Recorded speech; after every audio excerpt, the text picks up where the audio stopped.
Volume और price को एक साथ एनालिसिस करते वक्त बिगिनर ट्रेडर ये मिस्टेक काफी ज्यादा करते हैं। तो अभी प्राइस 100 से 101 तक आ जाएगा और जो वॉल्यूम है वो अभी 1000 हो जाएगा। तो मतलब यहाँ प्राइस को इंक्रीज करके सेलर ने सप्लाई ले आया और उस प्राइस में भी बायर को ये शेयर अट्रैक्टिव लगा और वो उस सप्लाई को बाय कर लिया।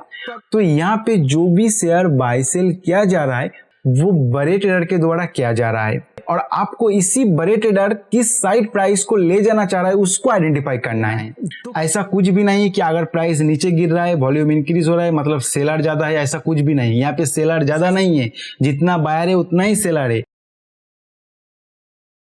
जब चार्ट के ऊपर प्राइस अपसाइड मूव करता है और उसके साथ वॉल्यूम भी इंक्रीज हो रहा होता है तो काफी सारे बिगिनर ट्रेडर्स को लगता है यहाँ बायर्स ज्यादा आ रहा है, सेलर्स कम है और इसीलिए प्राइस ऊपर चल रहा है। दूसरा, अगर चार्ट के ऊपर प्राइस डाउन साइड जा रहा है और वॉल्यूम इंक्रीज हो रहा है तो बिगिनर को लगता है यहाँ सेलर्स ज्यादा आ रहा है, बायर्स कम है, इसीलिए प्राइस नीचे गिर रहा है। और इस इंटरप्रिटेशन के साथ वो चार्ट को एनालिसिस करके ट्रेड डिसीजन ले लेता है। बट इस तरह का इंटरप्रिटेशन बिल्कुल गलत है। वॉल्यूम और प्राइस को एक साथ एनालिसिस करते वक्त बिगिनर ट्रेडर ये मिस्टेक काफी ज्यादा करते हैं और ऐसा गलती करने का कारण है बिगिनर को वॉल्यूम और प्राइस के बीच जो रिलेशन है उसका सही अंडरस्टैंडिंग नहीं होता है। तो अब भी अगर एक बिगिनर है, आपको भी अगर वॉल्यूम और प्राइस का रिलेशन सही से क्लियर नहीं है तो इस वीडियो को जरूर देख लेना। ये वीडियो आपका वॉल्यूम और प्राइस का रिलेशन के कंसेप्ट क्रिस्टल क्लियर कर देगा। अगर आप बिगिनर लेवल से थोड़ा ऊपर भी आ चुके हो तो भी इस वीडियो को एक बार देख लेना, आपको जरूर कुछ नया सीखने को मिलेगा। लास्ट तक अगर आपको कुछ यूजफुल सीखने को ना मिला हो तो वीडियो को डिसलाइक करके चला जाना। कंसेप्ट को क्लियर समझने के लिए आपको वॉल्यूम का बेसिक पता होना चाहिए। जैसे मान लेते हैं एबीसी नाम का कोई स्टॉक है जो 10 बजे 100 रुपीज पर ओपन होता है। अभी 100 रुपीज प्राइस पर कुछ बायर्स 500 शेयर बाय करने के लिए ऑर्डर्स डालते हैं। उसी वक्त कुछ सेलर्स 100 रुपीज प्राइस पर 500 शेयर्स सेल करने के लिए ऑर्डर्स डालते हैं। अभी ये बायर्स और सेलर्स के बीच में ट्रेड एग्जीक्यूट हो जाता है तो नीचे वॉल्यूम बार में 500 शेयर शो करेगा। अभी फिर कुछ सेलर्स 101 रुपीज में सेल करने के लिए 500 शेयर्स का ऑर्डर्स डालता है। इस ऑर्डर्स को देख के कुछ बायर्स 101 रुपीज में ही 500 शेयर्स बाय करने का ऑर्डर डालता है और इनके बीच ट्रेड एग्जीक्यूट हो जाता है। तो अभी प्राइस 100 से 101 तक आ जाएगा और जो वॉल्यूम है वो अभी 1000 हो जाएगा। मान लेते हैं ये 5 मिनट का चार्ट है और अभी 10:05 हो चुका है तो ये कैंडल क्लोज हो जाएगा। तो वॉल्यूम का मतलब है किसी पर्टिकुलर टाइम फ्रेम के अंदर जितने quantity shares buy sell execute होगा उतने क्वांटिटी को उस दौरान का वॉल्यूम कहा जाएगा। तो हमारा एग्जाम्पल में इस 5 मिनट का वॉल्यूम है 1000। तो इस एग्जाम्पल में आपने देखा जितना क्वांटिटी बायर्स ने बाय कर रहा है उतना ही सेलर्स के द्वारा सेल किया जा रहा है, तब जाके ट्रेड एग्जीक्यूट होके वो क्वांटिटी वॉल्यूम में ऐड हो रहा है। तो कभी भी किसी भी टाइम बायर्स और सेलर्स कम या ज्यादा नहीं होता है, दोनों ही सेम रहता है, तभी ट्रेड एग्जीक्यूट हो पाता है। इसके अलावा और एक कंसेप्ट को यहाँ पे समझिए। जब सेकेंड ऑर्डर में सेलर ने प्राइस को इंक्रीज करके 101 मांग रहा था तो उसी प्राइस में बायर्स भी बाय करने के लिए एग्री हो गया और ऑर्डर एग्जीक्यूट हो गया। तो मतलब यहाँ प्राइस को इंक्रीज करके सेलर ने सप्लाई ले आया और उस प्राइस में भी बायर को ये शेयर अट्रैक्टिव लगा और वो उस सप्लाई को बाय कर लिया। तो अभी आप कह सकते हो इस एग्जांपल में 101 प्राइस पॉइंट में भी शेयर का डिमांड है, मतलब बायर यहाँ बाय करने के लिए अवेलेबल है। तो प्राइस अभी इस एरिया में बायर के कंट्रोल में है। अभी जितना मैंने आपको समझाया उतना अगर आप समझ पाए हो तो यहाँ से आगे बढ़िए। 2 एग्जाम्पल दूंगा और बाकी का कंसेप्ट समझाऊंगा, लेकिन अगर क्लियर नहीं है तो यहाँ तक फिर से देखिए। तो आपके सामने अभी एक चार्ट है, तो यहाँ पे आप देखोगे प्राइस एक रेंज में फंसा था इस जगह पे, फिर अचानक प्राइस में एक तेजी आता है, उसके साथ साथ आप देखोगे वॉल्यूम भी इंक्रीज हो रहा है। अगर प्राइस अपसाइड जा रहा है उसके साथ वॉल्यूम भी इंक्रीज हो रहा है तो आपका फास्ट दिमाग में यही आएगा कि यहाँ पे जो नॉर्मल बाय सेल होता है उससे ज्यादा क्वांटिटी में शेयर इस जगह पे बाय सेल किया जा रहा है। फिर अगर आगे किस तरह इसको एनालिसिस करोगे देखिए। तो देखिए प्राइस इस जगह पे ये ओपन होता है, फिर ये तेजी से ऊपर भागना शुरू करता है। तो इसका मतलब क्या है? इसका मतलब इस जगह पे ओपन होता है और सेलर यहाँ पे सेल ऑर्डर ला रहा है और धीरे धीरे जो सेल ऑर्डर का प्राइस है वो इंक्रीज कर रहा है और जो वायर से वो जो इंक्रीज हो रहा है सेलर का प्राइस में, उसी प्राइस में बाय करने के लिए एग्री कर रहा है, इसीलिए तो प्राइस ऊपर चल रहा है और जो ट्रेड है वो एग्जीक्यूट होके ये प्राइस आपको दिखाई दे रहा है कि ऊपर जा रहा है। मतलब सेलर के द्वारा जितना भी शेयर सेल करने के लिए यहाँ पे लाया जा रहा है, बायर उतना क्वांटिटी बाय कर रहा है और वो भी अपसाइड मूवमेंट के साथ। और दूसरा, यहाँ पे ज्यादा क्वांटिटी में बाय सेल किया जा रहा है। तो ज्यादा क्वांटिटी का मतलब ये है कि कोई भी रिटेल ट्रेडर इतना ज्यादा क्वांटिटी में शेयर बाय सेल नहीं कर सकता है। तो यहाँ पे जो भी शेयर बाय सेल किया जा रहा है वो बड़े ट्रेडर के द्वारा किया जा रहा है और आपको इसी बड़े ट्रेडर किस साइड प्राइस को ले जाना चाह रहा है उसको आइडेंटिफाई करना है। तो क्योंकि यहाँ पे जो प्राइस के ऊपर कंट्रोल है वो बायर का है, क्योंकि प्राइस ऊपर चल रहा है, मतलब बायर जो सप्लाई आ रहा है उसको एब्जॉर्ब कर रहा है, इसीलिए प्राइस ऊपर चल रहा है। मतलब प्राइस का कंट्रोल बायर के हाथ में और क्वांटिटी ज्यादा यहाँ पे बाय सेल हो रहा है। इसका मतलब ये हो सकता है कि जो बायर है वो यहाँ पे पोजीशन बना रहा है और उनको लग रहा है कि प्राइस ऊपर जा सकता है। फिर आप देखोगे उसके बाद प्राइस थोड़ा नीचे आना शुरू किया और उसी वक्त ये वॉल्यूम भी डिक्रीज हो गया। मतलब यहाँ पे जो प्राइस एक्शन हुआ है उस जगह पे बड़े ट्रेडर कम बाय सेल किया होगा, क्योंकि बड़े ट्रेडर जब भी बाय सेल करता है तो आपको पता है कि ज्यादा क्वांटिटी में बाय सेल करता है, तो यहाँ पे क्वांटिटी ज्यादा नहीं हुआ, तो इस जगह पे बड़े ट्रेडर के द्वारा बाय सेल कम किया गया। उसके बाद आप देखोगे फिर से प्राइस अपसाइड मूवमेंट हुआ और यहाँ पे जो वॉल्यूम है वो भी इंक्रीज हो गया।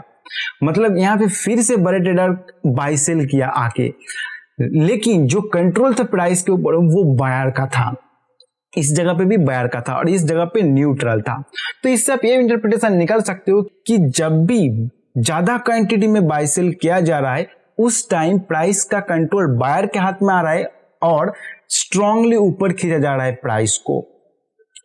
तो जो यहाँ पे बाय सेल किया जा रहा है बड़े ट्रेडर के द्वारा, उससे हमें पता चल रहा है कि जो बायर है वो ज्यादा स्ट्रांग है और वो चाह रहा है कि प्राइस यहाँ से और भी ऊपर जाएगा, क्योंकि वो अपना पोजीशन यहाँ पे बना रहा है। उसके बाद आप देखोगे फिर से प्राइस थोड़ा नीचे आया और बाय सेल किया जा रहा है जो क्वांटिटी वो भी डिक्रीज हो गया। मतलब यहाँ से फिर से बैटर अपना पोजीशन बनाना बंद कर दिया। उसके बाद आप देखोगे फिर से प्राइस अचानक ऊपर खींच गया, प्राइस का जो क्वांटिटी है वो ज्यादा क्वांटिटी में उठ रहा है। मतलब बड़े ट्रेडर फिर से यहाँ पे बाय करना शुरू कर दिया है। तो ये प्राइस और वॉल्यूम का रिलेशन। लेकिन आपका दिमाग में एक सवाल आएगा कि हमें बाय कहाँ करना चाहिए। आप तो बता रहे हो कि यहाँ पे बड़े ट्रेडर पोजीशन बना रहा है, यहाँ पे बड़े ट्रेडर पोजीशन बना रहा है, प्राइस ऊपर जाएगा, तो हमें बाय कहाँ करना चाहिए, यहाँ करना चाहिए, यहाँ करना चाहिए, यहाँ करना चाहिए। तो वो एक पूरा अलग टॉपिक है कि कहाँ पे आपको बाय करना चाहिए। मैं सिर्फ आपको यहाँ पे ये समझा रहा हूँ कि जो प्राइस और वॉल्यूम है उसका रिलेशन क्या है, इसके बेसिस पर कब बाय करना है। ये बहुत सारा स्ट्रेटजी है, अलग अलग स्ट्रेटजी के साथ आपको बाय करना होगा। देखिए यहाँ पे जो सिग्नल जनरेट हुआ यहाँ पे भी आप बाय कर सकते हो, यहाँ पे जो सिग्नल जनरेट हुआ यहाँ पे भी बाय कर सकते हो, लेकिन अलग अलग जगह पे आपको अलग तरीके से ट्रेड करना होगा। यहाँ पे इनिशियल स्टेज में आपको सिग्नल मिल गया तो आप यहाँ पे अगर बाय करते हो तो आपका जो क्वांटिटी है वो आप ज्यादा इंक्रीज कर सकते हो और जो टारगेट है वो लंबा ले सकते हो। लेकिन यहाँ पे जब आपको सिग्नल मिला तब आपका क्वांटिटी कम रखना होगा और जो टारगेट है वो थोड़ा कम रखना होगा इसका कंपैरिजन में। क्योंकि देखिए यहाँ से आपको पता चल रहा था कि बड़े ट्रेडर यहाँ पे अपना बाय पोजीशन बना रहा है, तो जो भी बड़े ट्रेडर यहाँ पे अपना बाय पोजीशन बनाया, जब यहाँ पे सिग्नल मिला उनको तो उनको इस जगह पे आके प्रॉफिट दिखाई दे रहा था। तो कभी भी वो अपना प्रॉफिट बुक करने के लिए यहाँ पे जितना ज्यादा क्वांटिटी में बाय किया वो ज्यादा क्वांटिटी यहाँ पे सेल करने के लिए आ जाएगा, तो सप्लाई यहाँ पे इंक्रीज होने के कारण ये नीचे गिर सकता है। तो इस जगह पे आके जो बाय सिग्नल मिला है उस सिग्नल में आप ज्यादा क्वांटिटी नहीं उठा सकते हो, लेकिन यहाँ पे जो सिग्नल मिला वहां पे उठा सकते हो। ये सब चीज मैं डिटेल्स में आपको सिखाऊंगा, यहाँ पे सीखने जाऊंगा तो वीडियो काफी लंबा हो जाएगा। यहाँ पे मेरा मकसद है कि जो रिलेशन है प्राइस और वॉल्यूम के बीच में उसको क्लियर करना। तो आशा करता हूं मैं जिस तरीके से आपको समझा रहा हूं उससे आपको क्लियर हो रहा है। और ये चीज सिर्फ अपसाइड के लिए नहीं है, डाउन साइड के लिए भी आप कर सकते हो। उसका एक एग्जांपल देता हूं और उससे आपको समझाने की कोशिश करता हूं। अभी इस जगह पे देखिए प्राइस ऊपर जा रहा था, अचानक इस कैंडल में अब देखोगे एक ज्यादा क्वांटिटी का वॉल्यूम कैंडल बन गया। मतलब इस कैंडल में जो बाय सेल किया गया है वो बड़े ट्रेडर के द्वारा किया गया है इस जगह पे। और इस कैंडल का जो सेफ है उसको देखिए, यहाँ पे ओपन होता है, प्राइस तुरंत ऊपर जाता है यहाँ तक, लेकिन अंत तक जब ये क्लोज होता है वहां पे प्राइस में ज़्यादा सप्लाई आने के कारण प्राइस ये नीचे गिर गया। मतलब जो बायर है वो सेलर के द्वारा जितना ये ऑर्डर लाया जा रहा था जिस प्राइस पॉइंट पे इस जगह पे, उस पॉइंट में ये बायर बाय नहीं कर पाया, इसीलिए तो प्राइस नीचे गिर गया। नीचे गिर के इस जगह पे क्लोज किया। मतलब इसको देख के आप कह सकते हो ये जो कैंडल बनाया एक न्यूट्रल जैसा कैंडल बनाया इस जगह पे आके। तो आपको इस जगह पे तो ये पता चल रहा है कि यहाँ पे बड़े ट्रेडर बाय सेल क्या है, लेकिन प्राइस के ऊपर कंट्रोल ना तो बायर का है अभी ना सेलर का है। तो आप ये नहीं पता लगा सकते यहाँ पे जो बाय या सेल किया जा रहा है बड़े ट्रेडर के द्वारा वो किस साइड मूव कर सकता है, नीचे साइड या अप साइड। तो उसके बाद आप देखोगे प्राइस जब ये कैंडल बनाया, मतलब इस जगह पे क्लोज किया तो और एक अनसर्टेनिटी जैसा क्रिएट हो, आपको क्लियर अंडरस्टैंडिंग नहीं मिल रहा है इस जगह पे। फिर आप देखोगे एक स्ट्रॉन्ग बेयरिश कैंडल बनाया और उसका वॉल्यूम भी ज्यादा है। मतलब क्या है, सेलर ने यहाँ पे सप्लाई लाया और बायर उस सप्लाई को एब्जॉर्ब नहीं कर पाया, इसीलिए प्राइस नीचे गिर गया। और यहाँ पे जो बाय सेल हुआ है वो ज्यादा क्वांटिटी में हुआ है। और ये तीनों कैंडल को आप एक साथ स्टडी करोगे और इस वॉल्यूम को भी कंबाइन कर दोगे तो इससे क्या इंटरप्रिटेशन निकल के आ रहा है ध्यान से देखिए। इस तीनों कैंडल में प्राइस के ऊपर कंट्रोल किसका है देखिए। प्राइस इस जगह पे ओपन होता है, ऊपर लेके जाता है, लेकिन इस जगह पे जो सप्लाई आया वो बायर के द्वारा एब्जॉर्ब नहीं कर पाया और प्राइस को शार्प नीचे गिराया गया इस जगह पे। मतलब सप्लाई आता गया और बायर उस सप्लाई को एब्जॉर्ब नहीं कर पाया, इसीलिए नीचे आ गया। मतलब कंट्रोल प्राइस के ऊपर सेलर का आ चुका है इस जगह पे। और यहाँ पे जो वॉल्यूम है वो नॉर्मल से ज्यादा हो चुका है। मतलब जो भी यहाँ पे सेलर प्राइस को कंट्रोल किया वो सेलर बड़े ट्रेडर है इस जगह पे, क्योंकि वो प्राइस को शार्पली कंट्रोल कर रहा है और ज्यादा क्वांटिटी के साथ कंट्रोल कर रहा है।